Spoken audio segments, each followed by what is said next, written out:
The Denver Nuggets are coming off of a very disappointing season as defending champs where they ultimately didn't even get back to the Western Conference Finals and they lost their starting shooting guard. But that is where I think the secret on the thumbnail comes into play, and that is Julian Strawther, the 29th overall pick in the draft a couple of years ago, and he's been showing out so far in the Summer League and in the preseason. In the first game of the preseason, he had 11 points, 2 rebounds, 2 assists in 22 minutes of action. He did that on just 8 shots, 4 of 8 from the field, 1 of 3 from downtown. And for a guy that was extremely inefficient last year, which we're about to talk about, that's kind of promising. And then in game 2, he had 17 points, 2 boards, 1 assist in 29 minutes. And now, as you can see by the stats, he's really just a scorer, all right? He doesn't really provide much else in the other statistical categories, but 50% from the field, 40% from 3, not bad whatsoever, especially when you look at last year where he averaged 4.5 points a game, 1.2 rebounds, 1.1 assists in 10 minutes a game, and his efficiency was terrible, 37% from the field and 30% from 3. That's why he played so much in the G League, because he was allergic to scoring really last year. He did have a couple of good games, but let's look at some of this film. First, from this Celtics game where he's going to use the hesitation to his advantage and get into the paint to use that little push shot. And then here, nice little action by the Denver Nuggets. Pass and then screen away. This time they're attacking Nikola, who's for some reason guarding Julian Strawther. He doesn't get through the screen, and Strawther just stops and pops. And then this is a nice backdoor cut. Good pass from Sarge, who is a good passer, and then a very nice finish by Strawther at the rim. Now he's going to go to work. Who is that? I think it's Drew Peterson from USC.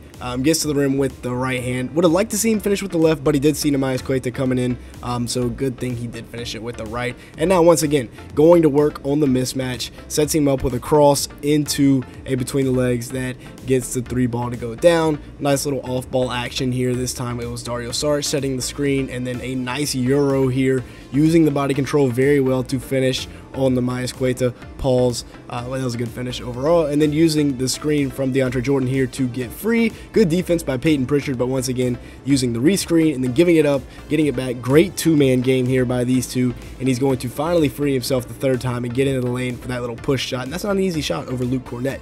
And then here we're going to an empty side down screen, which is Zeke Naji setting the screen for Julian Strawther with everybody else on the other side of the court, gets him freed up for the layup. Now, looking at some of the Summer League games, he was pretty dang good. He looked like he was too good to be in the Summer League, which is what you hope for out of a second-year guy. This is a nice little flare screen right here, and the Raptors don't really talk it out.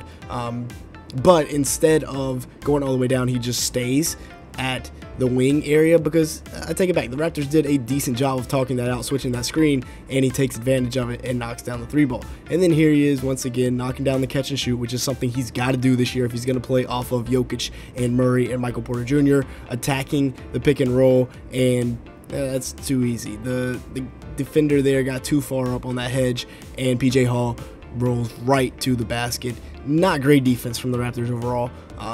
And then this one, Ochai Agbaji shoots the gap, right? This is supposed to be a dribble handoff. Ochai shoots the gap, plays good defense, so Strawther takes perfect advantage, goes right back door, and finishes at the rim. That's a tough-looking finish right there. We'll watch it one more time, and probably could have been an and 1. And then this time, Grady Dick goes under the dribble handoff.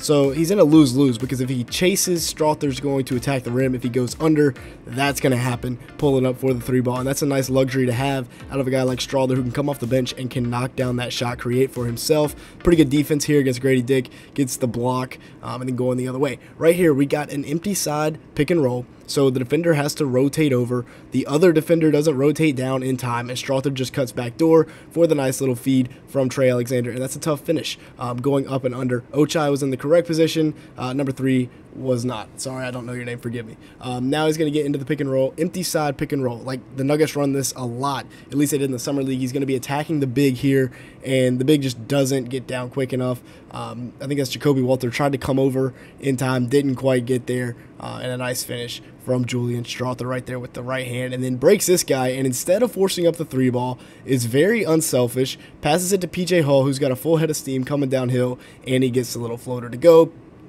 then collecting the loose ball and getting the floater. And once again, repositioning. Great time to get easy catch and shoot 3s is off an offensive rebound, which is what Jalen Pickett gets right here. He's just going to reposition himself to the wing and knock it down. That's pretty good IQ from a guy going into his second year that you're hoping to have a big-time year this year. Now, if you are enjoying today's video at any point, make sure to the like button, leave me a comment down below, and hit that subscribe button as it really helps us out in the YouTube algorithm. As you can see here, a large majority of the people that watch these videos are not subscribed to the channel, so if that is you, go ahead and fix that right now. We're looking for about 200 likes on today's video, and with that being said, let's get back to the video, looking at the Russell Westbrook effect, bringing him in to be the backup point guard for this team, and I think it's really going to help them. They had one ball handler last year. Even though he's 36, he can still bring you about 11.5 points, 5 assists, 4 boards, and a point guard off the bench for if a team like the Timberwolves really gets up in you, you got a second ball handler, and that's something they didn't have. I mean, Aaron Gordon was bringing the ball up at times for them in the playoffs last year. Russ can still get out and run on the break. A little bit of ISO game here. A little bit of bully ball on Cole Anthony. Still got some athleticism. Missed the left-handed layup. We won't talk about that when he gets the second one to go and then gets angry at the basketball. A nice pass in transition for the layup. The burst is still there a little bit. Look at him get downhill and finish that right-handed layup. That's vintage Russ right there. He's still got a little bit of it. And then you also bring in Dario Saric to help this bench out, and I think that's a great addition. We've talked about that. He's a good passer for a big. He averaged 8 points a game, 4.4 boards, 2.3 assists in 18 minutes per game last year. Very good per 36 splits, 47% from the field, 38% from 3 on 4 attempts. Big time fan of Dario Saric and the addition he brings to this Nuggets team, the firepower that he brings them. Look at the pass right here. Now it helps when there's all that gravity attracted towards Steph Curry. But hey, he's coming off the pick and roll and he's stopping and popping. You don't see that a lot. Collects the loose change here for the layup. And then on this play, rolling to the rim, just posts up Trey Jones. That's easy work. Turns over his left shoulder and gets the right-handed layup to go. Pick and pop, like we talked about, this is going to be a weapon for Russ and Saric off the bench. They now have a second pick and roll group that they can run, maybe with like Strawther in the corner as the throw behind, and you can pick and pop with Saric. I like that a lot. I really like that a lot, especially off the bench. Great pass here. Threads the needle past Victor Wembanyama's 8-foot wingspan, and he gets the dunk to go. Now, we got to talk about the big three if you're talking about the Denver Nuggets, which is Jokic, MPJ, and Jamal Murray. And I think it's safe to say Jokic right now is the best player in the league. He averaged 26.4 points per game, 12.4 rebounds, 9 assists in 35 minutes a night last year. Nice little easy, nonchalant forecourt pass there to Peyton Watson. Another guy that should have a big year for this Nuggets team if they're going to go back to the NBA championship. 58% shooting from the field, 36% from 3. And again, he's the 3-time MVP. He's won 3 of the last 4. He's got to be the best player in the league right now. And then you have Jamal Murray, who had a rough playoffs, was allergic to scoring for Team Canada this season, but I think he's going to have a big bounce back here. Playoff Jamal is something special. He averaged 21.2 points per game, 6.5 assists, 4 rebounds, 1 steal. And I mean, when he's playing the Lakers, he gets superpowers.